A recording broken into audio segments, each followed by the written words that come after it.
Hi, hello everyone. Welcome back to my YouTube channel. This is part 4 video on circulation. In this video, we are going to discuss stroke volume and then cardiac output. Then further, we are going to study about double circulation in detail. Now, let's begin with the stroke volume. So, what is stroke volume? So, stroke volume, I have given the simple definition here as you can see now. It is the amount of blood pumped by the ventricles during each heartbeat. Okay, during each heartbeat, the amount of blood that is actually pumped by the ventricles, that is actually called as stroke volume, and it is about 70 ml.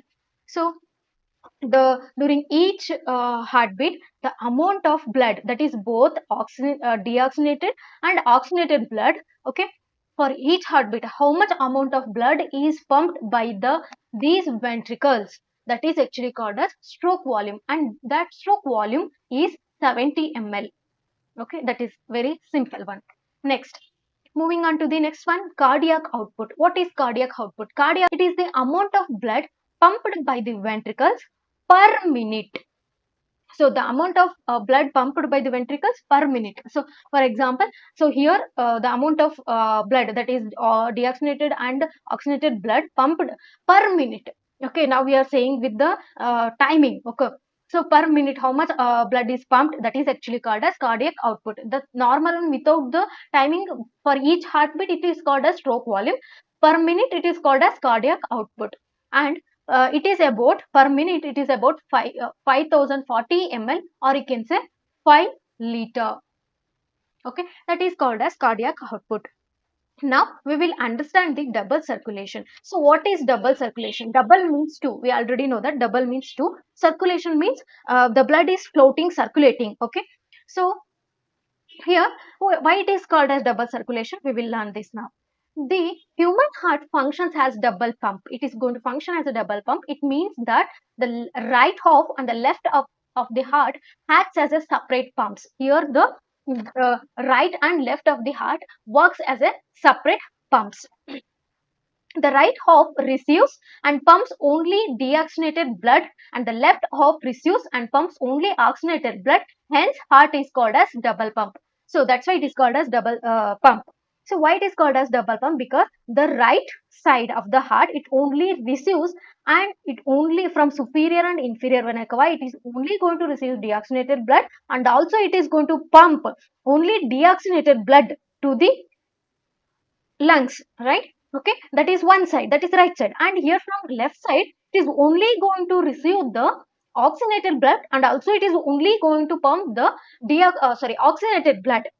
Okay, that's why. So the right side deoxygenated, the left side oxygenated blood. And here you can observe that's why these two, this is actually called as double pump. And here the deoxygenated blood and oxygenated blood means the pure blood and impure blood, here the both are not mixing up, they are separate, they are circulating separately, they are never ever going to mix anywhere. That's why it is called as double circulation. Moving on to the next point, this type of circulation where the oxygenated and deoxygenated blood is circulated in two different pathways is called as double circulation. This is how. So this is the one pathway and this is the another pathway. So they are moving in two different pathways. Hence it is called as double circulation, where the both impure and oxygenated bloods are not going to mix up. Okay. And now this double circulation is divided, or it includes two types of circulation. That is, the first one, pulmonary circulation. Second one, systematic circulation. Now we will learn one by one. The first one, the pulmonary circulation. Let us learn this. It involves pumping of deoxygenated blood from the heart to the lungs. It is very easy. As you can observe, the content is repeating again and again. So there is nothing much to worry. You can understand very easily. Okay.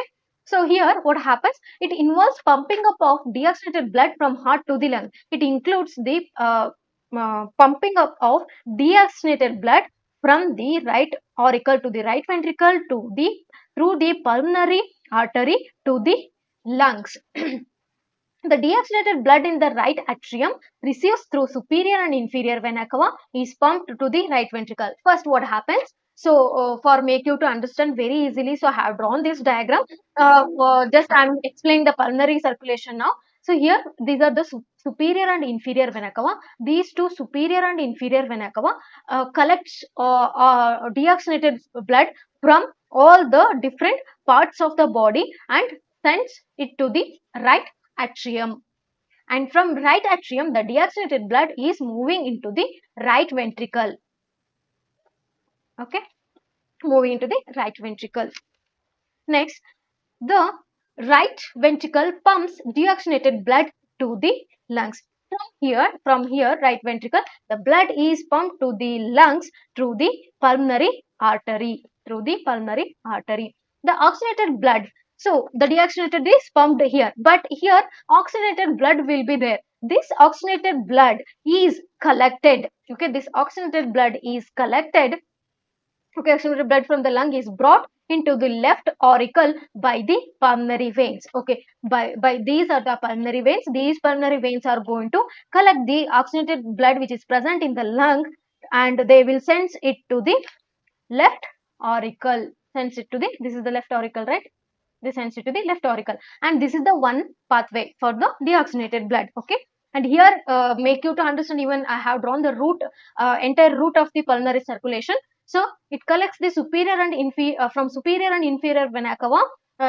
These sends deoxygenated blood to the right atrium, and then right atrium sends deoxygenated blood to the right ventricle, and then right ventricle sends the deoxygenated blood to the pulmonary artery, and then this pulmonary artery sends deoxygenated blood to the lungs, and lungs, from where the oxygenated blood is collected through the pulmonary veins, and it send it to the left auricle. So this is the route of the pulmonary circulation. Okay, very easy one. I hope you understood this part.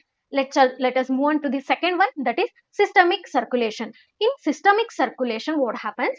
The left half of the heart. Now we talked about only the right half of the heart. See, as you can see in the diagram. So we talked about the right part of the heart. Now we will discuss about the left part of the heart. This actually represents the systemic circulation. The left half of the heart receives and pumps the oxygenated blood. Okay, and the left atrium pumps the oxygenated blood into the left ventricle. As you can see in the diagram, the left auricle receives the oxygenated blood from the pulmonary veins and send it to the left ventricle. The left ventricle pumps the oxygenated blood to the aorta. You can see here the left ventricle sends the oxygenated blood to the aorta. Okay, and this, from this aorta, the aorta supplies the oxygenated blood to all the parts of the body, and from here this aorta sends the oxygenated blood to all the parts of the body. And the deoxygenated blood, and now we here in this all the parts of the body, the deoxygenated blood will be there now. So, and all this deoxygenated blood is collected from the brought to the right atrium again by the superior and inferior vena cava. Okay, so that is the systemic circulation. The systemic circulation deals with the left part of the heart, pulmonary artery, right part of the heart.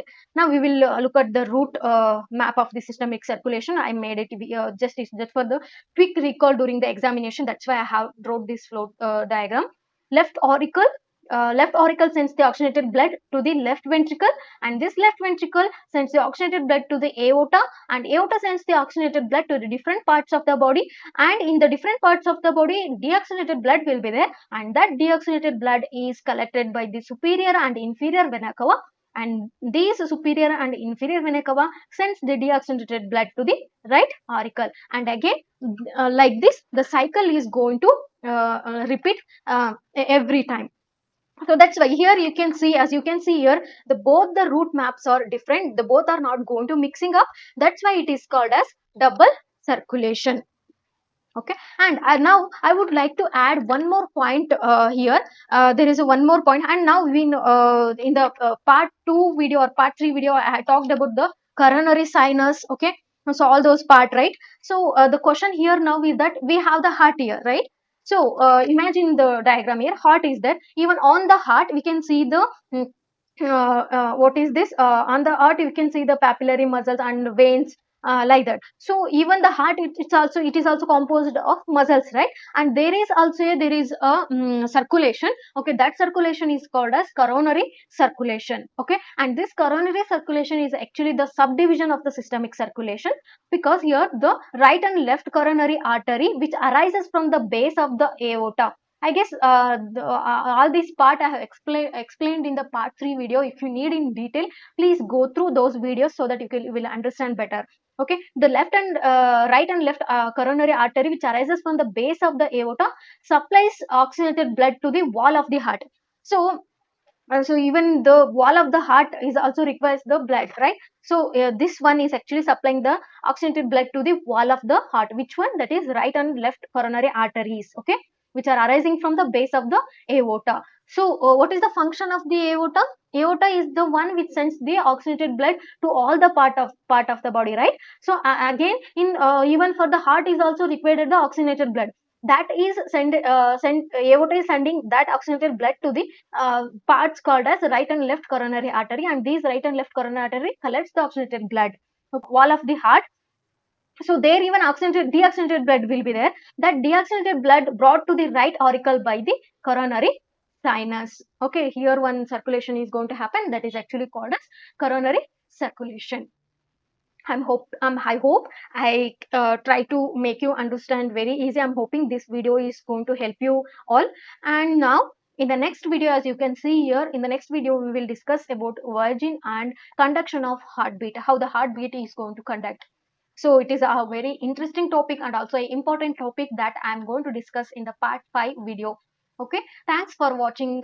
Please do share and subscribe. Thank you all.